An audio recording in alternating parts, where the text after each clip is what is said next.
트럼프 역사적 리야드 연설. 더는 중동 일개입 없어. 이후 에디터.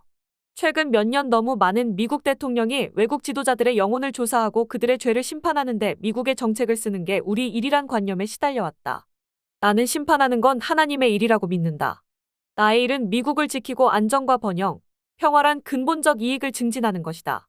백악관 발표에 따르면 도널드 트럼프 미국 대통령은 13일 사우디아라비아 리야드의 킹 압둘라지즈 국제 컨퍼런스 센터에서 진행된 사우디 미국 투자 포럼 연설에서 이렇게 말하고 지난날 중동에 개입해 잘못을 저지른 역대 미국 행정부를 비판했다. 그리곤 중동의 운명은 중동 인민 스스로 그려 나가야 한다는 뜻을 밝혔다. 더는 미국이 중동 국가의 일에 개입하지 않겠다는 트럼프의 발언이 나오는 순간 포럼에 참석한 아랍 국가 주요 인사들은 기립박수를 보냈다고 뉴욕타임스가 14일 전했다. 사우디 아랍뉴스의 파이살 제이 아바스 편집국장도 역사적인 트럼프의 리야드 연설 분석이란 14일 자칼럼에서 깊은 공감을 불렀다면서 2025년 5월 13일 트럼프의 리야드 연설은 사우디아라비아, 미국 관계는 물론 중동 지역 전체의 하나의 전환점으로서 역사책에 기록될 것이란 점은 의심할 여지가 없다라고 평가했다. 한 참석자는 트럼프가 행사장을 뜨겁게 달궈 마치 록스타 같았다고 말했다. 연설에서 트럼프는 사우디의 혁신을 이끄는 무함마드 빈 살만 왕세자 등을 겨냥해 우리 눈앞에는 새 세대의 지도자들이 오래된 분쟁과 지긋지긋한 과거의 분열을 뛰어넘어 중동의 새 미래를 만들어 나가고 있다고 말했다. 그러면서 그건 중동하면 혼란이 아닌 상업이 연상되고 테러리즘이 아닌 과학기술을 수출하고 서로 다른 국가 종교 신념을 가진 사람들이 서로 죽이려고 폭격하는 게 아니라 함께 도시들을 건설하는 그런 미래라고 설명했다. 이 대목에서 네오콘을 비롯한 미국 개입주의자들이 과거 중동에서 자행한 잘못에 대한 비판으로 이어졌다. 트럼프는 아랍 청중들을 향해 이 위대한 변화는 여러분에게 어떻게 살지 또는 국정을 펼칠지를 강의하는 서방 개입주의자들로부터 온 게 아니다.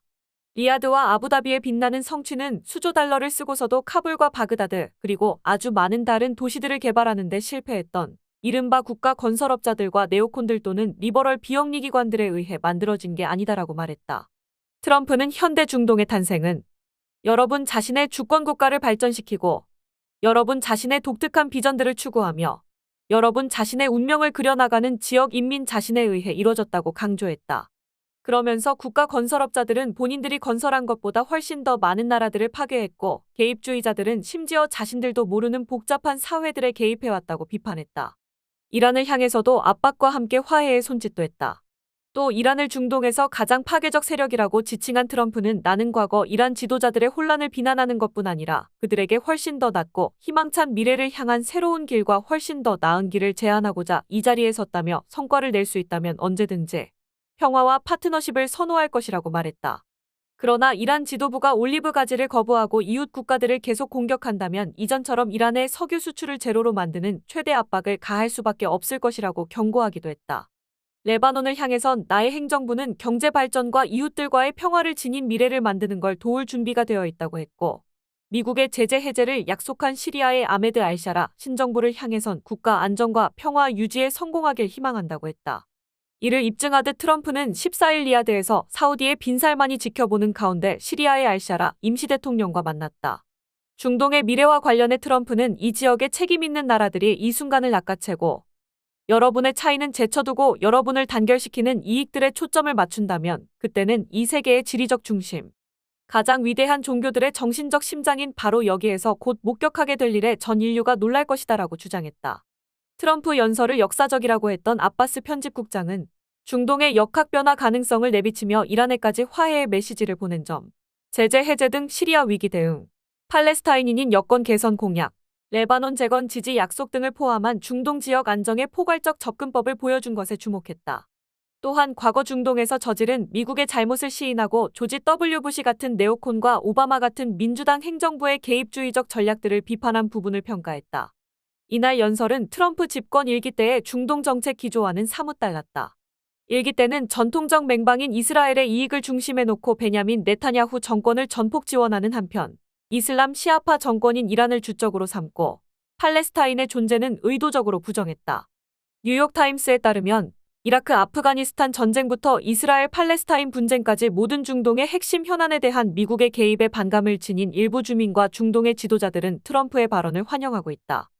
사우디의 파이살 빈 파르한 알사우드 외무장관은 회견을 통해 트럼프 연설은 꽤 중요했다면서 연설 내용은 파트너십과 상호 존중의 접근 방식이라고 말했다.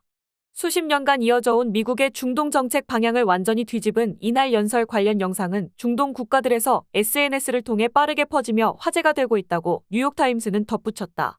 상대적으로 전통적 맹방으로 밀월 관계를 유지해왔던 이스라엘은 패싱의 수모를 겪고 있다.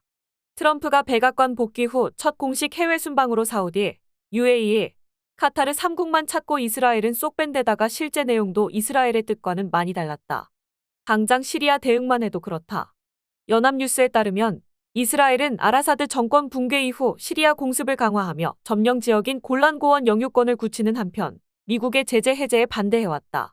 특히 네타냐후가 지난달 방미 때 시리아 제재 유지를 요청했지만 트럼프는 제재 해제를 발표했을 뿐더러 알샤라를 매력적이라고까지 하면서 관계 정상화에 나섰다. 트럼프와 네타냐후 간 이상 신호는 곳곳에서 포착되고 있다.